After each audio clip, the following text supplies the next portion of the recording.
All right. Gratitude date 5. Okay. We're starting this off with an honesty about last weekend. Um so I live in Minnesota,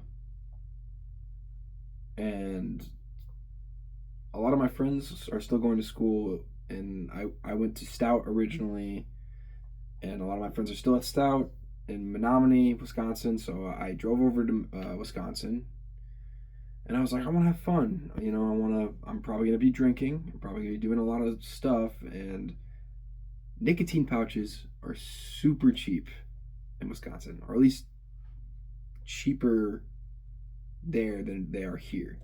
So I bought a pack of Velo 9 milligram nicotine pouches, and I was just, getting my buzz on for most of the weekend. And today, I guess the first thing I'm grateful for is finishing that off. Finishing off that pack, because I realized then I don't need to buy another one anytime soon. Or at least I don't feel like I need to buy one. I'm not having any fun, or I'm not like looking for any sort of excuse to be like, oh, I love this thing. I'm going to buy it again and again and again, because it's expensive here, and it's also just not good for you. And I, low key feel guilty about even buying it in the first place, but I was like, I want to have fun. Fuck it. So, finish that off. The second thing I'm grateful for is finishing off a book I was reading, and it's a book. The book's called A Knight of Seven Kingdoms. It's based in the Game of Thrones universe, and it was a good read. I finished it. The ending was a little weird, but now I have more time to read all my other books that I have, and yeah, I started up Bernie Sanders' book, so getting a little. I'm like flipping the script a little bit, so I'm going from like fantasy to anti-capitalist literature or whatever. Not literature, whatever. He's an interesting dude. I want to hear what he has to say. Final thing I'm grateful for is getting my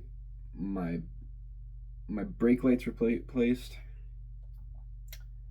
I didn't think it. I thought it'd be a little bit hard to do so, but it wasn't actually that difficult at all. So I went to Walmart, spent $20. I thought I almost.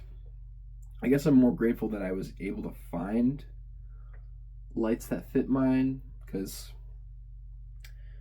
I read in the book it was like this one number, but I couldn't find the number, but I found something that said, oh, compatible with that. And I was like, okay, I'll take that. And then I put it in my car, and now my car has LED brake lights. So that's pretty sick. Things to work on. This is going to be a little hard to explain.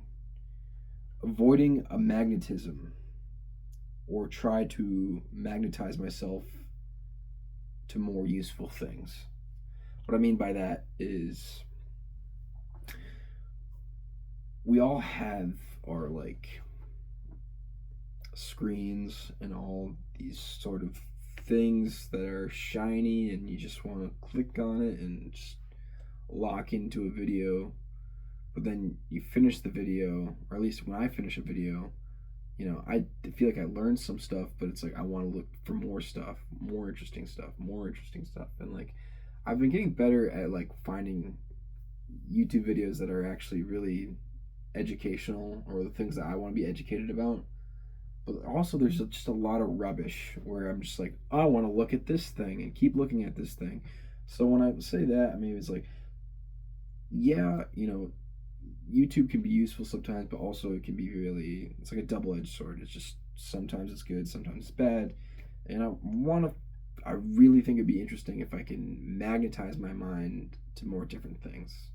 And I think I have been working on that too, but like really addressing it now is just like I have all these hobbies I want to do. I love D&D. I love playing guitar and writing songs and stuff, and I love reading. And like I had no plans to finish my book today, but I was just like, I'm fucking bored.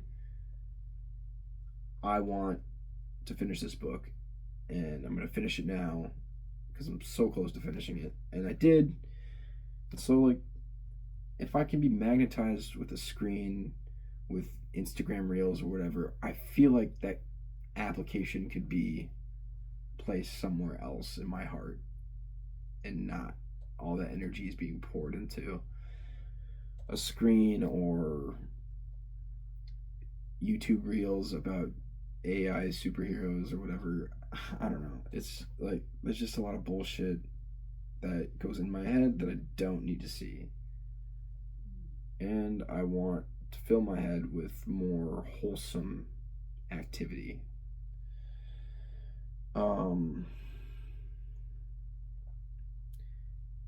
And that kind of like ties in with the second thing I want to think. I don't need to limit myself on things that are good in my life.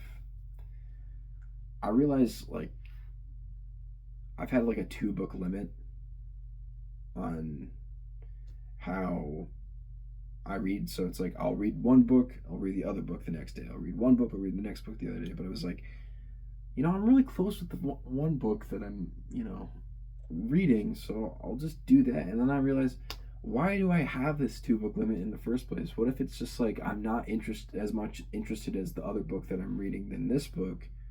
And what if I find another book that is the same way? And I mean, maybe I'm keep putting it off, but it's like,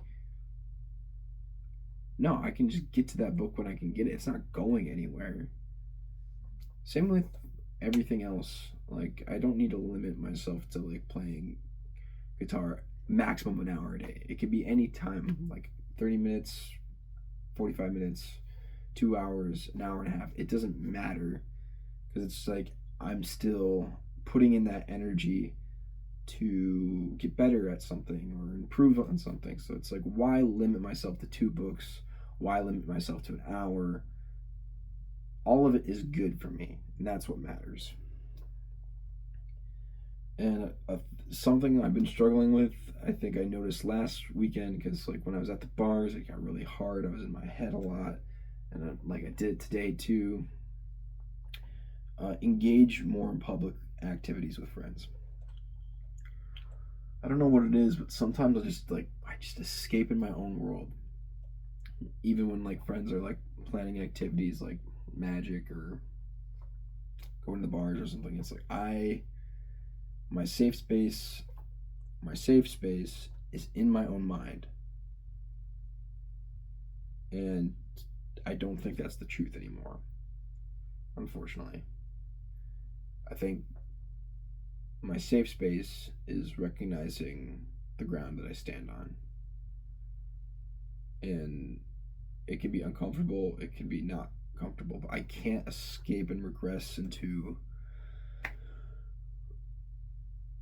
my head and just like think about shit. And then like when I think about that shit, I'm more likely to act on that shit. And it's like my mind is my master, and it's like I don't think that should be the case, because your mind should be your servant. Your mind should be telling you, hey, stay here, chill here, this is the right thing you'll be doing. And like you're hanging out with friends, you're having a good time.